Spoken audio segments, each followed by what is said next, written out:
ప్రస్తుతం మనము కడప జిల్లా కమలాపురం మండలంలో ఉన్నటువంటి ఎంతో చారిత్రాత్మక పేరున్నటువంటి దర్గాయే గఫారియా హుర్సు కార్యక్రమానికి అయితే మనం ఈరోజు రావడం అనేది జరిగింది.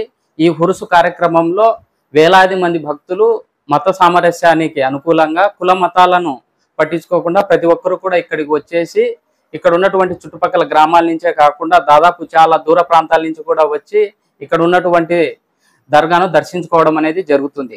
దానితో పాటుగా ఇక్కడ దర్గాకు సంబంధించినటువంటి మత పెద్దలు మనతో పాటు జికారియా సాహెబ్ గారు ఉన్నారు.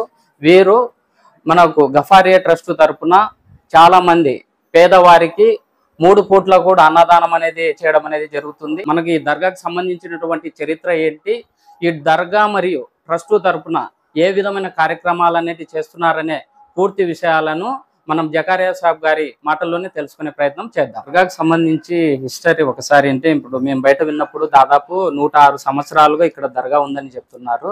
ఒకసారి అంటే మనకు ఈ దర్గా ఎలా ఇక్కడ స్టార్ట్ అయింది అనేది ముందు.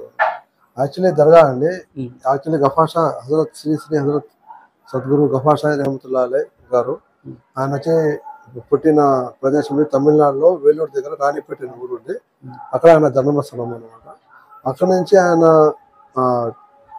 లోక కళ్యాణం కోసం ఆయన ఒక గురువు కోసం చూసుకుంటా బీజాపూర్ బెల్గాంకు వెళ్తారు. బెల్గాంలో ఆయన వచ్చి 1930లో ఆయన మిలిటరీలో అప్పుడు ఆ కాలంలో మిలిటరీ ఉంది కాబట్టి మిలిటరీలో ఆయన జాబ్ చేస్తున్నారు.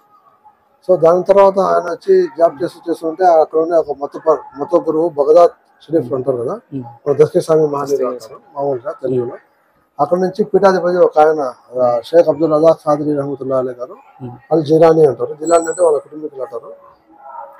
ఆయన వస్తారు. ఆయన వచ్చిన తర్వాత ఆయన గురించి తెలుస్తుంది ఆయనకి.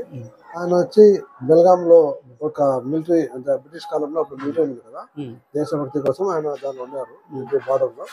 దాని తర్వాత ఆయనకి తెలిసింది ఏమంటే బీజాపూర్, కర్ణాటక బీజాపూర్ లో ఒక మత గురువు బగదాద్ షరీఫ్ నుంచి దస్తగిరి స్వామి మహానీరు నుంచి వస్తున్నారు.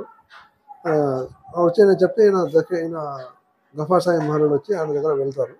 ఆయన దగ్గర వెళ్తానే ఆయనకి వచ్చి ఆయన గురుతత్వం ఇస్తారు. ఆయనకి శిశుత్వం ఇచ్చి మళ్ళీ గురుతత్వం ఇస్తారు. ఇచ్చి ఏమంటే ఆయన నువ్వు పెన్నా అని ఒక రివర్ ఉంది ఇక్కడ, పెన్నా అని. ఆ పెన్నా నది దగ్గర ఒడ్డు దగ్గర కమలాపురం అనే ప్రదేశం ఉంది. అక్కడికి నేను వెళ్ళి అక్కడ అది నీ స్థానం అంటారు. అక్కడికి వెళ్ళిన తర్వాత అప్పుడు ఏమవుతుందంటే ఆయన అడుగుతారు నా కారణతరం ఏంటి స్వామి అంటే. సో ఆయన ఏం చేస్తాడంటే అప్పుడు అక్కడి నుంచి మన ఈ కమలాపురం కడప జిల్లా రాకముందు ఇక్కడ మన గుజరాత్ పై నుంచి వెళ్తారు, అంటే పాకిస్తాన్ వెళ్తారు, అంటే దేశయాత్ర కోసం వెళ్తారు. అంత మొత్తం అంటే అజ్మీర్ అవన్నీ జియారత్ చేద్దామని చెప్పి అలా వెళ్ళినప్పుడు ఏమవుతుందంటే ఆయనకి సో అక్కడ నుంచి వీళ్ళ గురువు గారి నుంచి శతం వస్తుంది. నేనా నువ్వు అక్కడ వద్దు, మన సౌత్ ఇండియాలో కలరా అనే వ్యాధి వస్తుంది. అంటే ఇప్పటికి మనకి ఎట్లా చెప్పాలంటే ఇప్పుడు కరోనా అనే ఒక వ్యాధి ఉంది.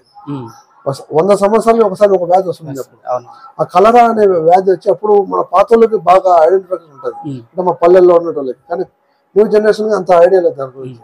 ఆ కలరా అనే వ్యాధి ఎక్కువ స్పీడ్ అవుతుంది. దాని తరపు నుంచి మనుషులు చనిపోతున్నారు.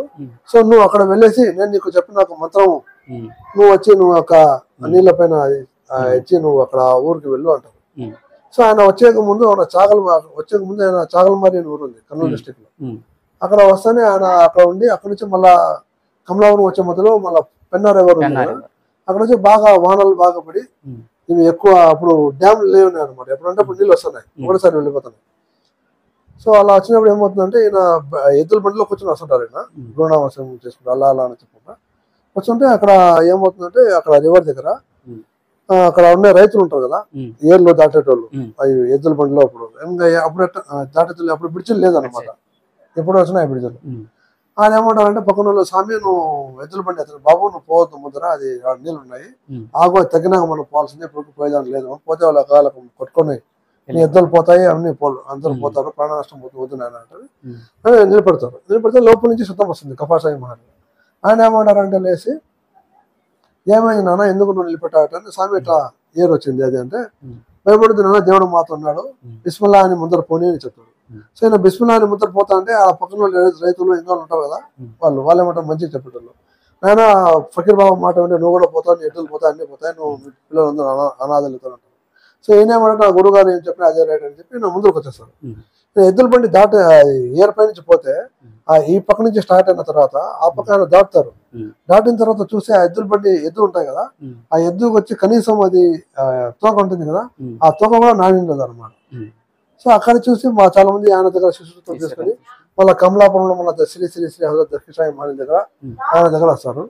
ఆయనకు వచ్చి ఈయన గురుతత్వం ఇస్తారు, శిశుత్వం ఇచ్చి మన గురుతత్వం ఇస్తారు.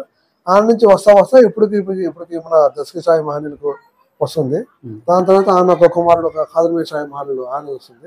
మన ఆయన తర్వాత మన శ్రీ శ్రీ హజరత్ దర్శిన్ సాయి మహనీయులు వస్తే ఆయనకు వస్తుంది. ఇప్పుడు కమలాపురం ఉరుసు జరిగేది ఎప్పుడు అంటే ఇప్పుడు జరిగే ఉరుసు వచ్చి 106వ ఉరుసు, 105వ ఉరుసు.